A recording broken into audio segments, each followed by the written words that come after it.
السلام علیکم ورحمۃ اللہ تعالی وبرکاتہ۔ نحمده ونصلي ونسلم على رسوله الكريم، اما بعد فاعوذ باللہ من الشیطان الرجیم، بسم اللہ الرحمن الرحیم۔ ان اللہ وملائکتہ یصلون علی النبی یا ایہا الذین آمنوا صلوا علیہ وسلموا تسلیما۔ اللہم صل علی سیدنا ومولانا محمد معدن الجود والکرم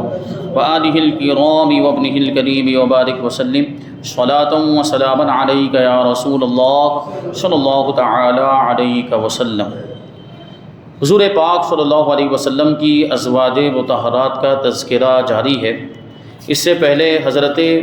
ام المؤمنین خدیجۃ الکبریٰ رضی اللہ تعالی عنہا اور ام المؤمنین حضرت سودا رضی اللہ تعالی عنہا کا تذکرہ ہوا۔ اب یہاں سے ام المؤمنین حضرت عائشہ صدیقہ رضی اللہ تعالی عنہا کا بیان اور ان کے تعلق سے کچھ باتیں بیان کریں گے۔ فرماتے ہیں کہ یہ امیر المؤمنین حضرت ابو بکر صدیق رضی اللہ تعالی عنہ کی نور نظر اور دختر نیک اختر ہیں۔ ان کی والدہ ماجدہ کا نام ام رومان ہے۔ یہ 6 برس کی تھی جب حضور پاک صلی اللہ علیہ وسلم نے اعلان نبوت کے 10ویں سال ماہ شوال میں ہجرت سے 3 سال قبل نکاح فرمایا، اور شوال ہجری 2 میں مدینہ منورہ کے اندر یہ کاشانہ نبوت میں داخل ہو گئی، اور 9 برس تک حضور پاک صلی اللہ علیہ وسلم کی صحبت سے سرفراز رہی۔ ازواج مطہرات میں یہی کنواری تھی اور سب سے زیادہ بارگاہ نبوت میں محبوب ترین بیوی تھی، یعنی ام المؤمنین حضرت خدیجہ رضی اللہ تعالی عنہا کے بعد اگر کوئی بیوی محترم حضور پاک صلی اللہ علیہ وسلم کو زیادہ محبوب تھی تو وہ حضرت عائشہ صدیقہ رضی اللہ تعالی عنہا ہے۔ حضور پاک صلی اللہ علیہ وسلم کا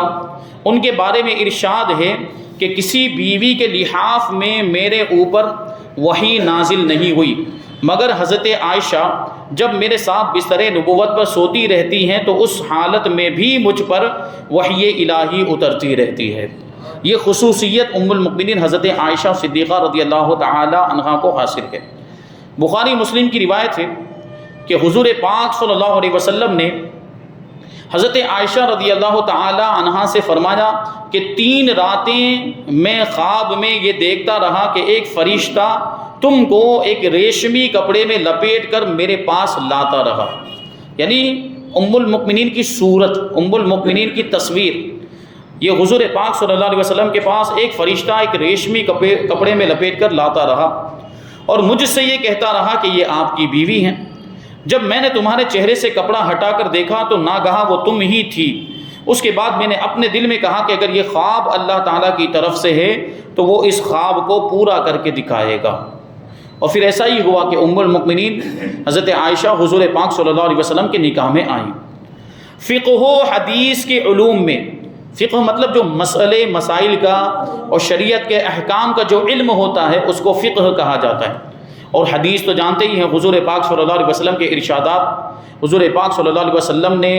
جو افعال کیے اور حضور کے سامنے صحابہ نے جو کام کیے اور حضور نے منع نہیں فرمایا ان کو حدیث کہا جاتا ہے۔ تو فقہ و حدیث کے علوم میں ازواج مطہرات کے اندر حضرت عائشہ رضی اللہ تعالی عنہ کا درجہ بہت ہی بلند ہے۔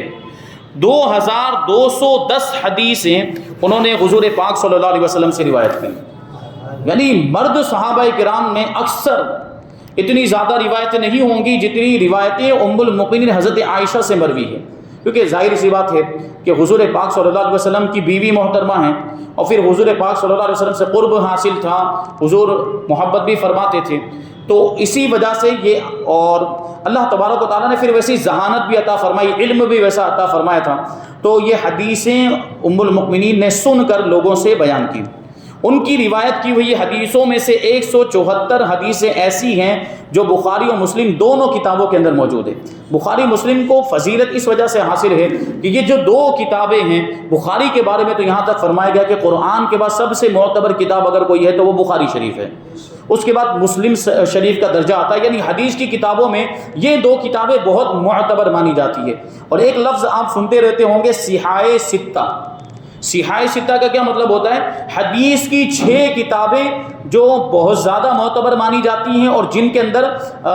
صحیح حدیثوں کو روایت کرنے کا اور اس کو لکھنے کا اہتمام کیا گیا ہے خاص طور پر۔ یعنی ایسا نہیں کہ ان میں ضعیف حدیثیں نہیں، ضعیف حدیثیں بھی ہیں، لیکن زیادہ تر ان کتابوں کے اندر صحیح حدیثیں ہی ذکر کی گئی، اس لیے ان 6 کتابوں کو صحاح ستہ کہا جاتا ہے۔ ان میں 2 کتابیں تو یہی ہیں، بخاری اور مسلم، اس کے بعد ہے ابو داؤد شریف، ترمذی شریف، ابن ماجہ شریف اور سنن نسائی شریف۔ تو یہ 6 کتابیں جو ہیں ان کو صحاح ستہ کہا جاتا ہے۔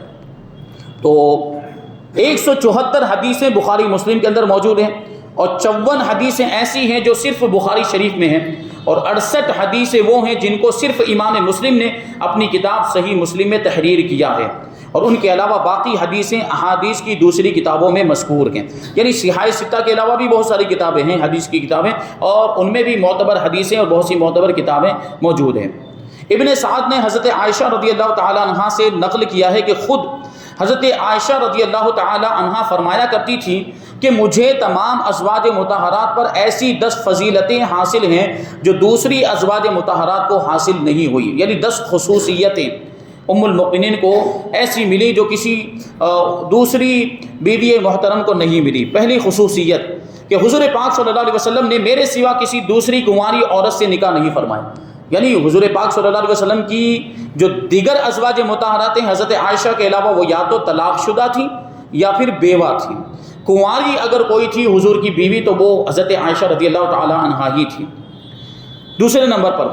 کہ میرے سوا ازواج مطہرات میں سے کوئی بھی ایسی نہیں جس کے ماں باپ دونوں مہاجر ہوں، یعنی آپ کی والدہ نے بھی ہجرت کی تھی، اور حضرت ابوبکر صدیق رضی اللہ تعالیٰ عنہ کی ہجرت کا تو کیا ہی کہنا، کون نہیں جانتا۔ حضور پاک صلی اللہ علیہ وسلم کے ساتھ ہجرت فرمائی تھی،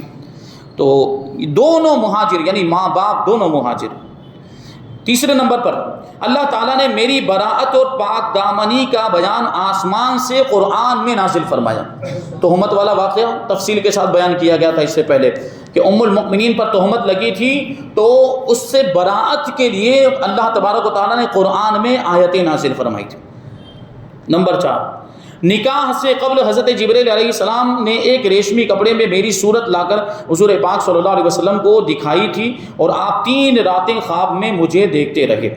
نمبر 5، میں اور حضور پاک صلی اللہ علیہ وسلم ایک ہی برتن میں سے پانی لے لے کر غسل کیا کرتے تھے، یہ شرف اور سعادت میرے سوا ازواج مطہرات میں سے کسی کو بھی نصیب نہیں ہوئی۔ نمبر 6، حضور پاک صلی اللہ علیہ وسلم نماز تہجد پڑھتے تھے اور میں آپ کے آگے سوئی ہوئی رہتی تھی۔ امہات المؤمنین میں سے کوئی بھی حضور پاک صلی اللہ علیہ وسلم کی اس کریمانہ محبت سے سرفراز نہیں ہوئی۔ یہ بھی ام المؤمنین سے حضور پاک صلی اللہ علیہ وسلم کا تعلق اور لگاؤ بتاتا ہے، اس روایت سے ہمیں پتہ چلتا ہے۔ اور آپ آگے لیٹتی تھی کا مطلب یہ ہے کہ آپ کی پیٹھ حضور پاک صلی اللہ علیہ وسلم کی طرف ہوتی تھی، کیونکہ چہرہ اگر نمازی کی طرف ہو تو نماز مکروہ ہوتی ہے۔ اگر ہم نماز پڑھ رہے ہوں اور ہماری طرف کسی انسان کا چہرہ ہے، کوئی انسان ہماری طرف رخ کر کے بیٹھا ہے، تو ایسی صورت میں نماز پڑھنے سے نماز مکروہ تحریمی ہوتی ہے۔ نمبر 7، کہ میں حضور پاک صلی اللہ علیہ وسلم کے ساتھ ایک لحاف میں سوتی رہتی تھی اور آپ پر خدا کی وحی نازل ہوا کرتی تھی۔ یہ وہ اعزاز خدا بندی ہے جو میرے سوا حضور پاک صلی اللہ علیہ وسلم کی کسی زوجہ محترمہ کو حاصل نہیں ہوا۔ اور نمبر 8، وفات اقدس کے وقت، جس وقت حضور پاک صلی اللہ علیہ وسلم کا وصال ہوا، اس وقت میں حضور پاک صلی اللہ علیہ وسلم کو اپنی گود میں لیے ہوئے بیٹھی تھی، اور آپ کا سر انور میرے سینے اور حلق کے درمیان تھا، اور اسی حالت میں حضور پاک صلی اللہ علیہ وسلم کا وصال ہوا۔ نمبر 9، حضور صلی اللہ علیہ وسلم نے میری باری کے دن وفات پائی، یعنی جب حضور کا وصال ہوا اس وقت حضرت عائشہ رضی اللہ تعالی عنہا کی باری چل رہی تھی، کیونکہ حضور پاک صلی اللہ علیہ وسلم نے اپنی ازواج مطہرات کے لیے باری مقرر فرمائی تھی کہ آج یہاں رہیں گے، دوسرے دن وہاں، تیسرے دن وہاں رہیں گے۔ اس طرح حضور نے باریاں مقرر کی تھی، اور یہی انصاف کا تقاضا اور شریعت کا بھی حکم ہے کہ ایک سے زیادہ بیوی ہو تو ان کے درمیان برابری ہونی چاہیے، جسمانی حقوق میں بھی اور مالی حقوق میں بھی، یعنی خرچہ وغیرہ دینے میں بھی یہ برابری ہونی چاہیے ایک سے زیادہ بیوی۔ اگر ایک سے زیادہ شادی کرنا چاہتے ہیں تو یہ شرط ہے، اگر اس شرط کی پابندی نہیں کرتے تو پھر ایک سے زیادہ شادی کرنے کی اجازت نہیں ہے، اور حضور پاک صلی اللہ علیہ وسلم اس کا خوب خیال رکھتے تھے۔ نمبر 10، حضور صلی اللہ علیہ وسلم کی قبر انور خاص میرے گھر میں بنی، یعنی حضرت عائشہ کے حجرے میں بنی۔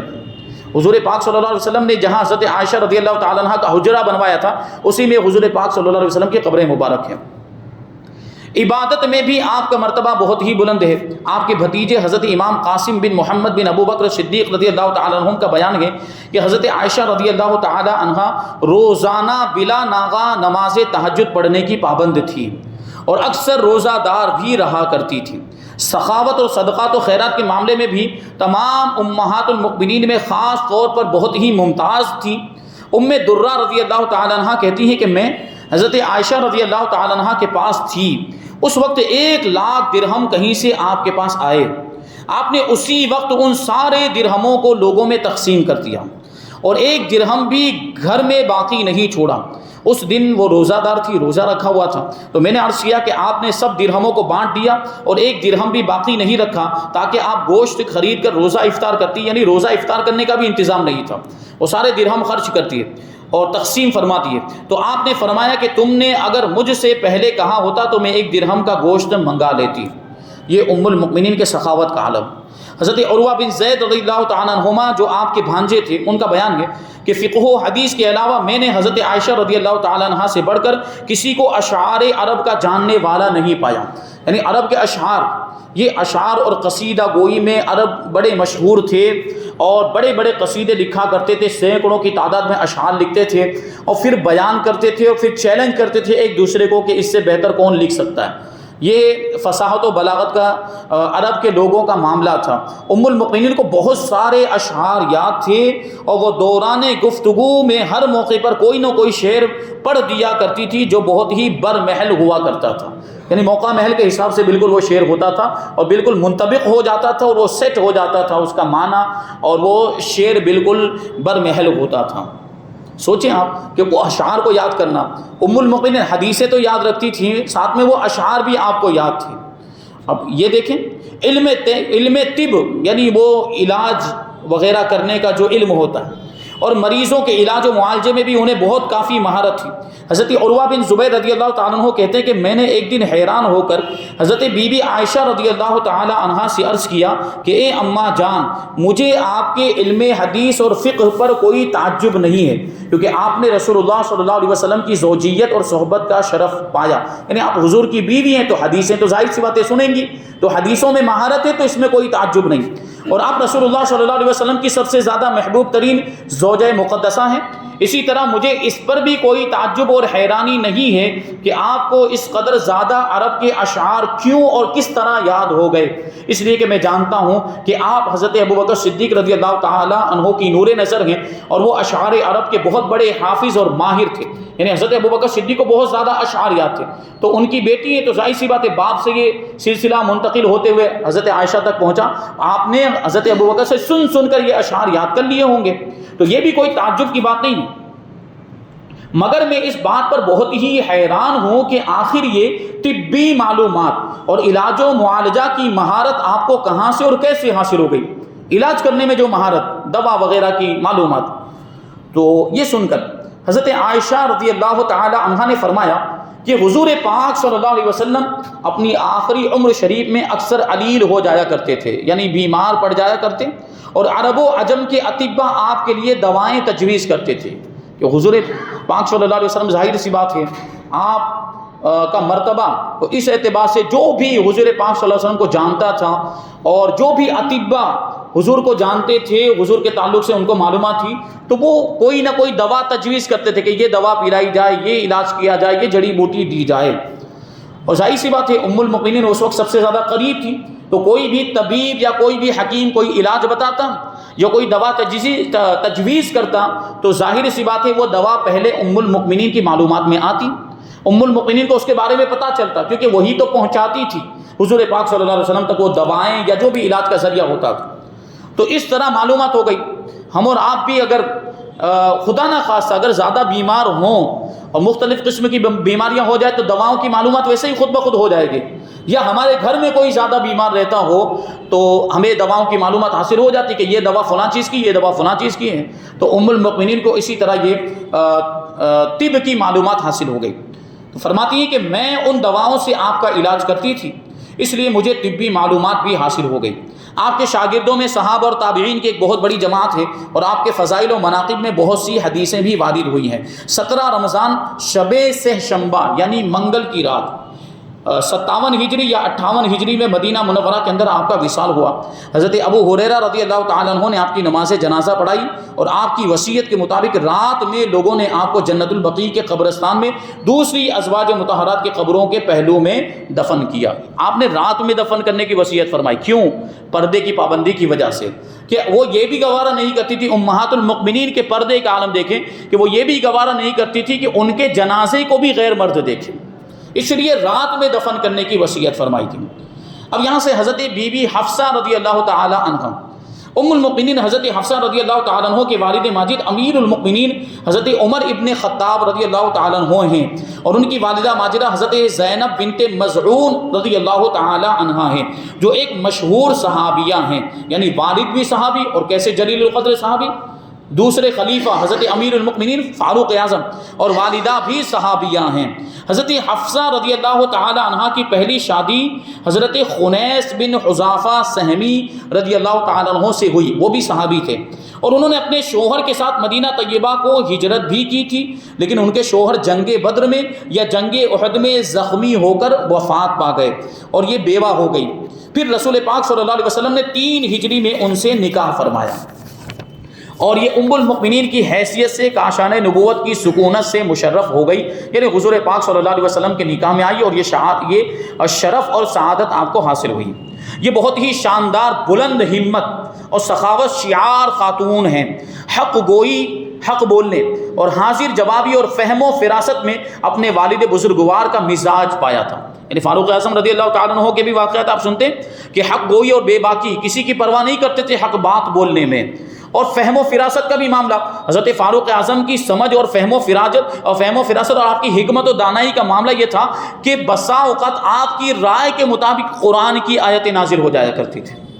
یعنی حضرت فاروق اعظم کبھی کوئی مشورہ دیتے تھے تو اسی کے تعلق سے بالکل اس کی موافقت میں قرآن کی آیتیں نازل ہوتی تھی۔ اسی وجہ سے تو ایک لقب ہے الموافق رأیہ بالوحی والکتاب،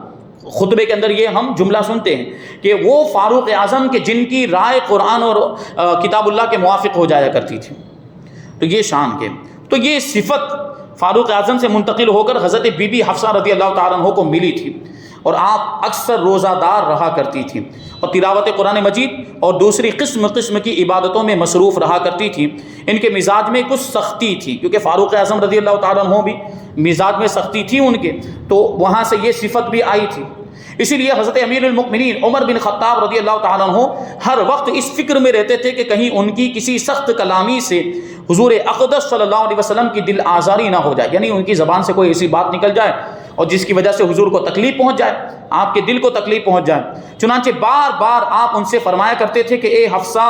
تم کو جس چیز کی ضرورت ہو مجھ سے طلب کر لیا کرو، خبردار کبھی بھی حضور اقدس صلی اللہ علیہ وسلم سے کسی چیز کا تقاضا نہ کرنا، یعنی کوئی ایسی چیز نہ مانگ لینا کہ جس کی وجہ سے حضور کو تکلیف ہو جائے۔ اور فرمایا کہ نہ حضور پاک صلی اللہ علیہ وسلم کی کبھی ہرگز دل آزاری کرنا، ورنہ یاد رکھو کہ اگر حضور صلی اللہ علیہ وسلم تم سے ناراض ہو گئے تو تم خدا کے غضب میں گرفتار ہو جاؤ گی۔ یہ بہت بڑی عبادت گزار ہونے کے ساتھ ساتھ فقہ و حدیث میں بھی ایک ممتاز درجہ رکھتی ہیں۔ انہوں نے رسول اللہ صلی اللہ علیہ وسلم سے 60 حدیثیں روایت کی ہیں، جن میں سے 5 حدیثیں بخاری شریف میں مذکور ہیں، اور باقی احادیث دوسری حدیث کی کتابوں کے اندر درج ہیں۔ علم حدیث میں بہت سے صحابہ اور تابعین ان کے شاگردوں کی فہرست میں. یہ ازواج مطہرات دیکھیں یہ ان کا فرض منصبی تھا کہ جو حدیثیں انہوں نے سنی تو وہ لوگوں کو بیان کریں. پردے کی پابندی کے ساتھ پردے میں رہتے ہوئے حضرت عائشہ نے بھی اور حضرت بی بی حفصہ نے بھی اور دیگر ازواج مطہرات نے حضور کی حدیثیں دوسروں تک پہنچائی، کیونکہ وہ یہ جانتی تھی کہ یہ حدیثیں بیان کرنا کتنا ضروری ہے. ان سے بہت سارے مسئلے نکلتے ہیں، ان سے بہت سارے احکام نکلتے ہیں، اور یہ مسئلے لوگوں تک پہنچیں گے تبھی تو وہ عمل کر پائیں گے شریعت پر اور حدیثوں پر. اس لیے انہوں نے اس کی ضرورت کو محسوس کرتے ہوئے ایک خاتون ہونے کے باوجود حدیثوں کو دوسروں تک پہنچایا. تو بڑے بڑے صحابہ کرام ان کے شاگرد تھے کا کیا مطلب ہوا؟ ان سے انہوں نے حدیثیں سنی اور دوسروں تک پہنچائی، جن میں خود ان کے بھائی حضرت عبداللہ ابن عمر رضی اللہ تعالیٰ عنہ بہت مشہور ہیں. شعبان 45 ہجری میں مدینہ منورہ کے اندر ان کی وفات ہوئی. اس وقت حضرت امیر معاویہ رضی اللہ تعالیٰ عنہ کی حکومت کا زمانہ تھا،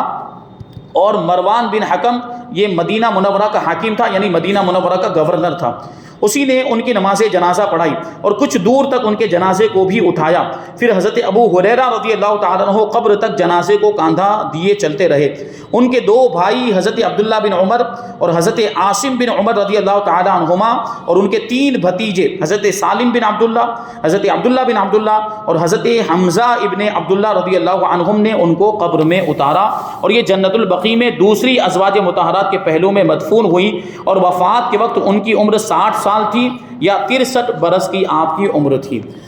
یہاں پر یہ حضرت ام المؤمنین بی بی حفصہ رضی اللہ تعالی عنہا کا بیان مکمل ہو گیا. اب انشاءاللہ آگے حضرت بی بی ام سلمہ رضی اللہ تعالی عنہا اور اس کے بعد حضرت ام حبیبہ رضی اللہ تعالی عنہا کا تذکرہ آئندہ درس میں ہم شامل کریں گے. اللہ تبارک و تعالیٰ کی بارگاہ میں دعا ہے کہ حضور پاک صلی اللہ علیہ وسلم کی سنت پر ہم سب کو عمل کرنے کی توفیق عطا فرمائے، اور حضور پاک صلی اللہ علیہ وسلم کی سچی پکی محبت ہم سب کے دلوں میں پیدا فرمائے. وما علینا الا البلاغ.